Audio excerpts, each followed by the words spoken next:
बिहार को किसी भी हाल में बदलना है और चाहे कितना भी कष्ट आपके जीवन में क्यों ना आए, किसी भी हाल में झुकना नहीं है और सत्य आज नहीं तो कल जीतता ज़रूर है।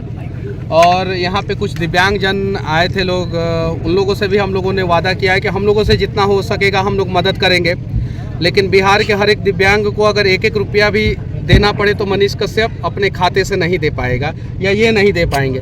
लेकिन हम सभी बिहारी अगर मदद करेंगे तो बिहार में अगर कोई भी दिव्यांग भाई है तो उसके सारे समस्याओं का समाधान हो जाएगा। साथ ही साथ एक महत्वपूर्ण बात मैं आप लोगों से बता देना चाहता हूँ कि अगर आप धरती पे इंसान के रूप में पैदा हुए हैं तो प्रयास करें कि आपके 100 मीटर की दायरे में, 100 मीटर के डायामीटर में, या डायामीटर समझते हैं ना, दायरा, 100 मीटर के दायरे में अगर कोई भी माँ परेशान हो तो उसके समस्या का समाधान करने का प्रयास करें। और अगर एक एक बेटा बिहार का जो है एक एक माँ के कष्ट को दूर करने का प्रयास करेगा तो बिहार में कोई भी माँ जो है वो समस्या से ग्रसित नहीं रहेगी। गणतंत्र की धरती वैशाली पे आप पहली बार आए हैं मनीष जी, कैसा लग रहा है? देखिए, आज़ाद भारत का मैं तो गुलाम राज बिहार कहूँगा, इसलिए कि जब यहाँ के लोग गुलाम है तो राज भी गुलाम है। हम जो है शिक्षा के अशिक्षा से गुलाम हैं, हम जो है प्रॉपर स्वास्थ्य व्यवस्था नहीं है इसके लिए गुलाम है, हमारे यहाँ इंफ्रास्ट्रक्चर नहीं है इसके लिए गुलाम है, रोजगार का व्यवस्था नहीं है इसके लिए गुलाम है। और इन सारे गुलामी की जंजीरों को तोड़ना है। एक आज़ादी जो है, गांधी जी सत्याग्रह का शुरुआत हमारे बिहार से ही करके जो है देश को दिला दिए। दूसरी आज़ादी जो है जयप्रकाश नारायण जी ने जो है हम लोगों को, युवाओं को जगा के दिलाया था। और तीसरी आज़ादी की ज़रूरत जो है अब फिर पड़ी है और बिहार के युवाओं को जगने की ज़रूरत है। जैसा कि विवेकानंद जी ने कहा था कि उठो जागो और तब तक मत रुको जब तक लक्ष्य की प्राप्ति ना हो जाए, तो इसका मतलब उन्होंने ये नहीं कहा था कि सुबह 5 बजे उठ जाओ और दौड़ना शुरू कर दो। उन्होंने ये कहा था कि अगर आपके समाज में कोई भी कुरीति है, किसी भी प्रकार की कमियां हैं, तो उसको दुरुस्त करने के लिए आप तब तक लड़ो जब तक वो समस्या का समाधान ना हो जाए। बिहार की स्थिति ऐसी हो गई है जैसे पलंग में दीमक लग जाता है, आप उस दीमक को सुधारने के लिए निकले हुए हैं, बिहार में एक नया अलख जगाने के लिए निकले हुए हैं और लगातार आपका विरोध हो रहा है। के पाठक जी है, काम बढ़िया करते हैं, हमको पसंद है, लेकिन खाली टीचर लोगों को सस्पेंड करते हैं, ये हमको अच्छा नहीं लगता है। अगर हिम्मत है उनको, बहुत मतलब कि मीडिया उडिया में भी आता है के पाठक ने यहाँ लिया एक्शन, यहाँ स्कूल में घुस गए, यहाँ, लेकिन कभी जिला शिक्षा पदाधिकारी के कार्यालय में नहीं घुसे हैं के पाठक। जबकि भ्रष्टाचार जो है वो शिक्षा में जिला शिक्षा पदाधिकारी के कार्यालय से शुरू होता है पूरा बिहार में। MDM का पैसा खा जाता है सब, मिड डे मील का पैसा खा जाता है सभी सब।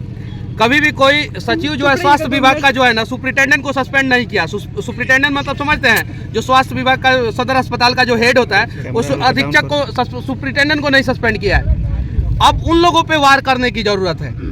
जड़ में दीमक लगा है, यहाँ पे DAP, यूरिया, पोटास, खाद देने की जरूरत है। नहीं तो चपरासी को सस्पेंड कर करके ये लोग हीरो बनने का प्रयास करते हैं, तो वो अब बिहार में नहीं चलेगा। अब जड़ से जो है समस्या का समाधान करने का प्रयास करेंगे। और मैं गया था अभी, जल शक्ति मंत्री से मैं मिला था, गजेंद्र सिंह शेखावत जी हैं, अच्छे व्यक्ति हैं। मैंने एक प्रोजेक्ट लेके गया था, मैं तो ठेकेदार हूँ नहीं, मैं नदी से नदी को जोड़ने वाला प्रोजेक्ट लेके गया था। उन्होंने आश्वासन दिया है, अब कब तक जुड़ेगा। अटल बिहारी वाजपेयी का 4 बड़ा प्रोजेक्ट था, 4 बड़ा महत्वाकांक्षी योजना था जो अधूरा रह गया। एक पाकिस्तान से शांति का उम्मीद अधूरा रह गया, अयोध्या में राम मंदिर, धारा 370 और नदियों से नदियों को जोड़ना था। 60 नदी को उस समय जोड़ना था, जिसमें बूढ़ी गंडक, बागमती, कोसी, ये 4-5 नदियां जो है बिहार में था जिसको जोड़ना था।